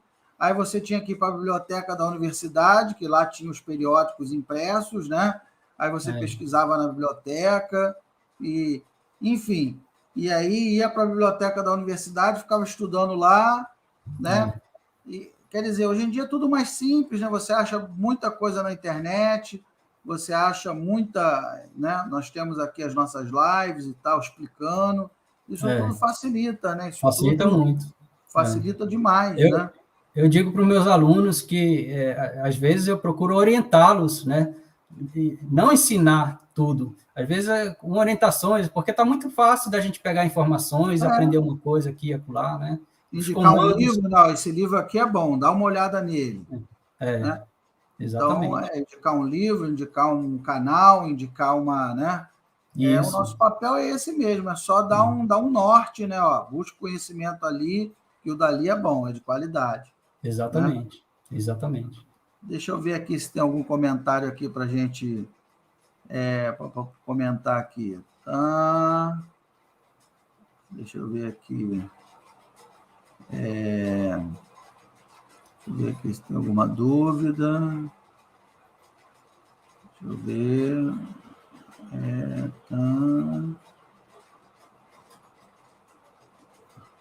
Acho que foi tão difícil que não tem dúvida. Não, tem sim. O Ronaldo falou, Ronaldo Câmara, muito boa a aula. Outras aplicações de TRI que não seja medir dificuldade em provas. Comentário aí do Ronaldo. Né? Isso. Exatamente. Eu busquei sair do foco de aplicações na área educacional, né? E tem na área da saúde, nível de depressão, a gente pode trabalhar, né? O Ernesto comentou aqui também, excelente explanação sobre o TRI. Meu colega lá da Federal do Ceará. Obrigado, Ernesto, pela presença. Aí. Né? O João Luiz comentando aí também, ó. Parabéns, obrigado, professor. João Carvalho. Opa, JB. Sofisticada técnica. Parabéns pelo trabalho, professor. Colega da UFCG. Muito bacana. Aí tem uma dúvida aqui do Ronaldo. Ó. Ronaldo comentou aqui, ó, comparado com outros modelos tipo logístico, ele previu melhor? Você chegou a fazer essa comparação? outros modelos logísticos da TRI ou de regressão logística? Não sei, ele não Se foi especificou. da TRI, o melhor modelo, dos modelos que eu apresentei, o que se ajustou melhor foi o de 4 parâmetros, né? Realmente foi o de 4 parâmetros. E ainda assim não foi perfeito, não foi um ajuste perfeito, né? Mas eu consegui fazer algumas previsões até boas, em termos de acurácia, né? Existem várias métricas para medir a qualidade das previsões, né? Uma delas, a acurácia, chegou a mais de 95% de acurácia, a previsão. Foi boa. Aqui, tem um comentário aqui também, ó. O Mano Max, ele falou... Mano Max, garoto, meu filho. É? Cientista da computação, UFCG. Toda a construção lógica para o desenvolvimento dessa análise estatística que busca a utilização do modelo TRI foi muito bem construída. Gostei de observar esse desenvolvimento. Bacana. Aí é suspeita. Assim.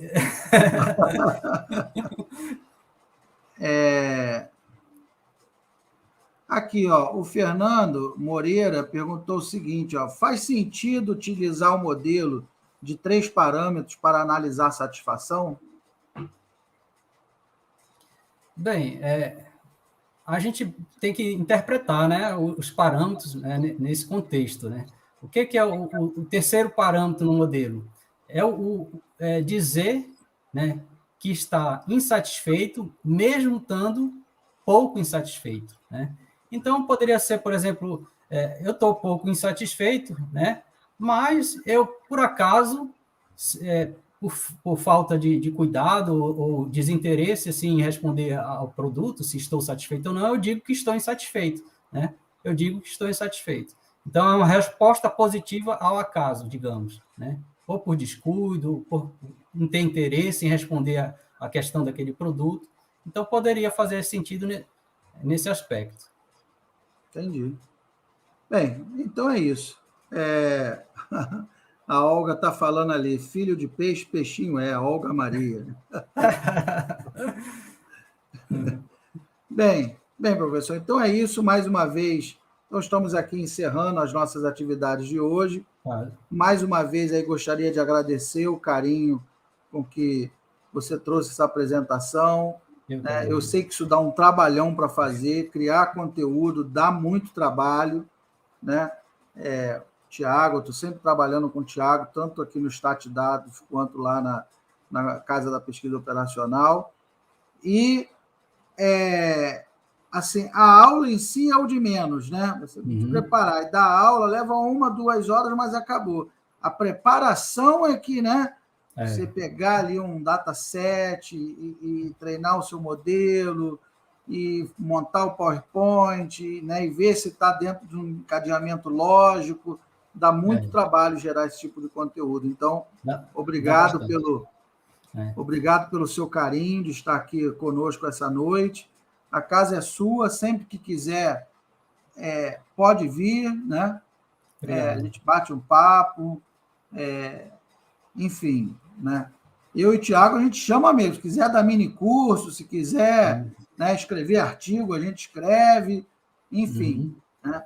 O objetivo é justamente nós estreitarmos os laços e conseguirmos levar aí a estatística, a pesquisa operacional para todo o Brasil e para todo mundo que se interessar pelo assunto. Eu quero aproveitar e dizer que eu tenho interesse mesmo em aplicar a TRI em outras áreas, de repente combinar com pesquisa operacional, ciência de dados, né? Análise de sentimento. Eu tenho esse objetivo aí, né? Quem tiver interesse envolvido aí com análise de sentimento, né? Pode entrar em contato para interagir e, de repente, a gente publicar trabalhos aí. Vamos trabalhar nisso, tá? Então, está bem. Então, pessoal, boa noite. Então, amanhã continuamos aí com a nossa semana da estatística e da pesquisa operacional. Boa noite, fiquem com Deus. Obrigado, boa noite a todos.